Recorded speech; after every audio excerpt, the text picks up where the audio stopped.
backstage at Riot Fest Day 2. I just got out of, I'm calling it out, it was the best pit of the entire weekend. I know we're not done with the weekend yet, but I was in it. It was Helmet. There were so many crowd surfers. I think it was the most crowd surfers I've ever seen at a Riot Fest.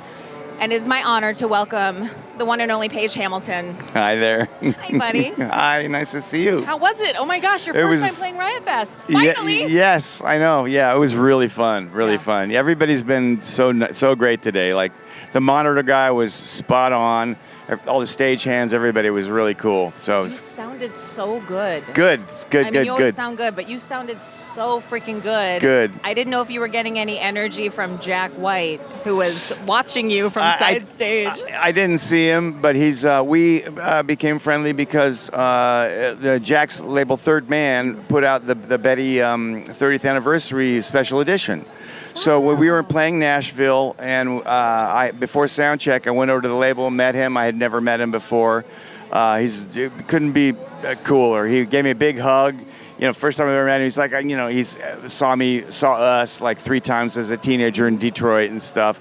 And his label kicked ass. They did a beautiful job. I left there with all these really cool jazz records and stuff, which was, they're like, take some stuff. And I took one Charlie Parker record, and they were like, no. So they brought me all these really nice vinyl albums and stuff, and it was he's a really cool dude, and I love his music, so that's kind of that helps. So I love that so much, and you can tell he's a fan of music. He's absolutely, and a musician. Like I think he's such a great writer, you know, and singer. So I'm sorry I didn't get to see him. I want to try to see him. I'm not sure what time he plays, but I love Weezer. We're gonna get out there for that. Yeah, for sure. Yeah, I want to see him and Weezer. Oh yeah. So, yeah. And for those who don't know, Paige actually has a background with jazz. Remind me, you studied it in school? Yeah, I got my master's degree in jazz guitar at Manhattan School of Music in New York on 1987. Yes, 1987. Before you were all born.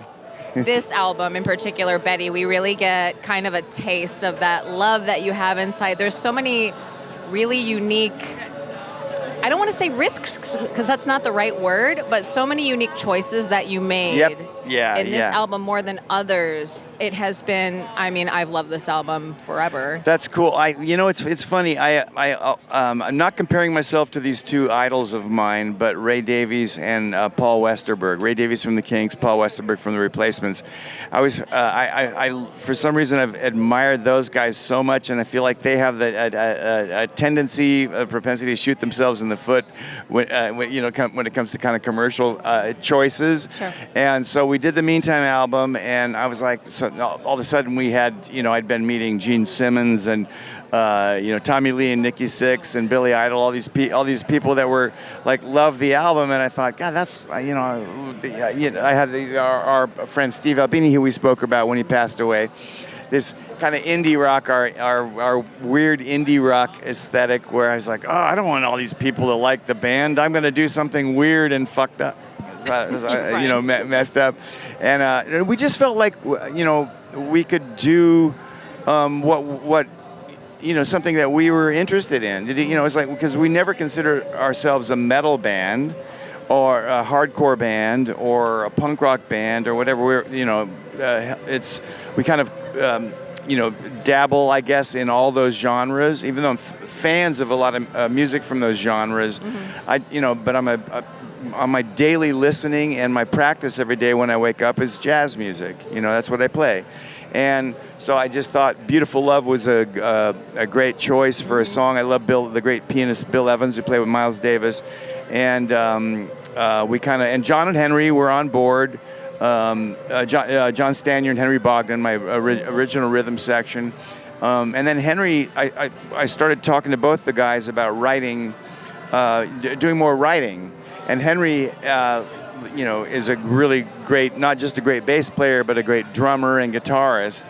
And Stanier is, I'm totally biased, obviously, but I think he's one of the greatest drummers ever, And so they were like, yeah, let's throw them a few curveballs. Mm-hmm. And the label was cool. Jimmy Iovine, Tom Whalley, Ted Field, they were open to us doing what we wanted to do. So I kind of like, from a commercial standpoint, they're probably bad decisions. Absolutely not. Did you see the crowd? I know, the I way know, the I crowd know. reacted. You It's started out with Beautiful with the, it's such a delicate guitar solo before you get helmetized. Yeah, yeah. I mean, and I love your crowd. So you have the greatest fans because they clearly have good taste in music. But Yeah. are you noticing as much as I am The youth? the changing of guard? This whole it's- flush of younger fans, Oh. and they were out there today. It just warms my heart. I love it so much. I met several parents backstage after we finished, and there were 2 kids. I'm going to draw a blank on their name. Ever was the little girl. I'm drawing a blank on the little boy. He was 8. She was probably 7, and they were just like so excited. It was like that's a really young crowd. But I love we've noticed this touring the world as we've done for 36 or 37 years or whatever, that the crowds are getting younger. There's a lot of kids, and I love that because bands that have cited us as an influence will talk about us. You say Deftones, for example, or System of a Down, or Limp Bizkit. All these bands have said Helmet was an influence on us. I think that's I guess maybe it's drawn a younger audience in. I don't know, but it's fun. It's job security. Yeah, job security. Yeah, yeah, Keep yeah. you touring and giving us new music. Yeah, no, I have you can't underestimate the power of getting the an energy back from an audience. If you see people standing there, like checking their phones and bored to tears, it's really disheartening. Yeah. But to see them jumping up and down and going crazy. We played London, the Electric Ballroom, and I was just blown away by I think it was the Betty tour. I can't remember. Last time we played London. Anyway, I was just blown away by the youth, the youth movement. It was really cool because they're so into it. And no offense to people that were teenagers. Jack, for example, I think he was probably a teenager when he saw Helmet play a few times in Detroit. And as people hit their 40s and 50s, and they're not slam dancing. There's no pit. And so, but these little kids, they're just like so enthusiastic. I'm like, well, I don't know how much you could see because I was in the pit. Yeah, oh, nice. It was, young, old as hell. A couple guys, I was like, are you sure it's a good idea? There was Jesus, a couple wizards. It was the most, so many local age shirts. It was such an eclectic group. Just fantastic. Honestly, go back, watch the footage, all over Q101 socials of their set. My favorite, long time coming to play Riot Fest.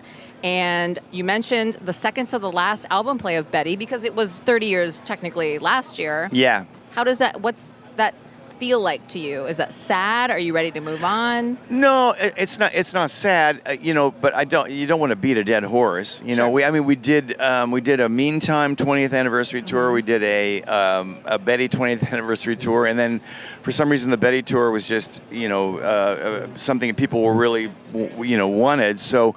In April, we're doing Australia, and we're going to do 2 nights in Melbourne with our favorite promoter there, Tim Bull. And he had this great idea to do one night of just This Is Helmet, and the last night will be the last performance ever of the Betty album, beginning to end. So there's your last chance for now. So fly to Melbourne. It's a beautiful city. We love it. It's going to be great. I'm predicting next year, Monochrome? Well, what we're talking about is we get a lot of requests for Aftertaste, and that'll be 30 years old in 2027. Yeah. So that's something a lot of people have been asking us about, and which I was kind of surprised because, of course, when an album comes out and it's not Strapping On, or it's not Meantime, or it's not Betty, there's all these the resistance. I don't like it because it's not Meantime, and then Betty came out. It's like, I don't like it because it's not Betty, and Aftertaste it came out, but it's holding up. So Absolutely. Musically, so that's exciting. And I love reminiscing with you because you have such an incredible career, such an incredible discography, consistently amazing music throughout the entire time. But we got left, 2 years ago now? Yeah. Is there any more music that? Well, helmet-wise, not right now. I'm working on my first ever solo album. It's called Companion Piece, and I'm still debating whether it would be PEACE. My play on words are PIICE. It'd probably be PEACE. Okay. It's obviously left is fairly political, and as I've gotten older and so many disturbing events, have had, and I never thought at the age of 65 I would see our country deteriorate to this extent. And it's why I held my peace sign for the audience for a long time.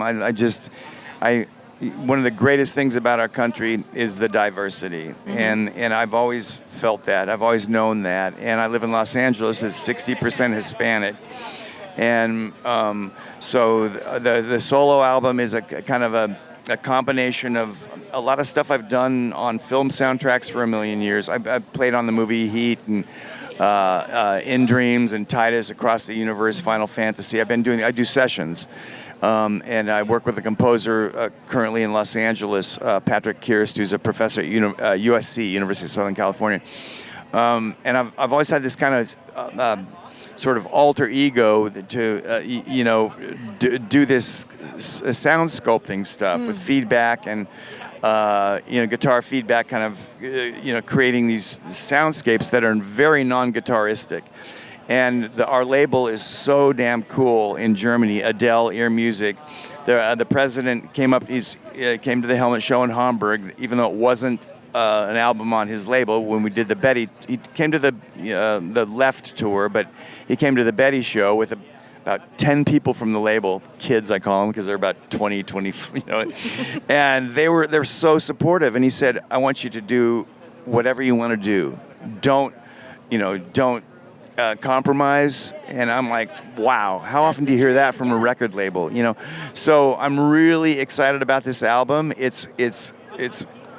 It's not accessible, but wait, like not accessible, like we can't get it. It's on some form no. of technology. I mean, you're not going to be. There's no punk rock sing-alongs or you're not trying to please everyone. Yeah, That's good. You shouldn't. Yeah, it's music I'm really excited about, and it's sort of came together from a few movies that I've scored and sessions I've done.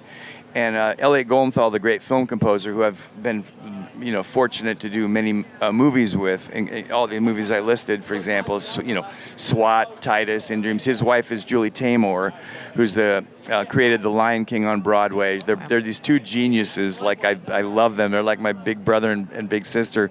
He said, your guitar is like an orchestra. You create these orchestral textures, and it kind of made me think about. That and so that this album is that, and then it's weird, but I'm really proud of it. I work with my co-producer is a guy named Jim Kaufman. He co-produced Left, where we just produced a band from Beijing/LA called Cujo, that were an album we really, really love, that we're kind of shopping to labels or whatever. So I've produced I produced Gavin Rossdale's first solo album, and I've done, probably, 20 or 25 albums. And so it's kind of another thing that I do. But when you work on other people's music, it's kind of inspires, your creative process. And so for me, that's been really fun. I mean, working with, we've talked about Steve Albini. I got to work with Wharton Tears, Butch Vig, Andy Wallace, Terry Date. All these amazing. Produced everyone from, the Deftones to Sonic Youth to to Dinosaur Jr. So I learned. I've learned so much, and I'm to be able to do something that's. One of my pet projects is really exciting. So So when do we get it? Huh? When do we get it? I need to finish it. Okay. What happens is I get home and then I get called for a gig. So I just produced this album, and now I have a movie. There's a new movie that with this really cool director, I'm going to draw a blank. Mark Forster, I believe, with Angelina Jolie and the woman from White Lotus. I've not seen it, but that I'm working on my composer pal with. So this kind of stuff kind of sidetracks you for a minute. Sure. So in between, I'll have 2 weeks and I'll work on my album. So it's like I love being busy, but at this point, I really want to get my album done. It's going to be in 2026. It'll come out, and then the next. I signed a 1-album jazz deal with MPS Records as well. So Hell yeah. that's going to probably be 2027, to be honest. So yeah, you need to take some time off and work on this stuff. Yes. Yeah, I gotta get it done already. Well, I love you so much. I love you too. I'm so glad when you're here. I know. Before we wrap, because I know you got to go do other stuff, what is your favorite thing about Chicago? My friends here, like, I mean, after all these years of touring, like I've met so many amazing people. We've, slept in basements, under kitchen tables, 1989, 1990, 91, and it's one of my soul cities. I just love this place. I mean, the people first, the food is phenomenal. And I don't know. I've just always felt at home here. I always feel comfortable when I come here. I just love this city. It's brilliant. Well, we think it's your home too. So come back soon, please. I will. Thank you. Thank you. Paige Hamilton, Helmet, Riot Lauren Fest. O'Neill.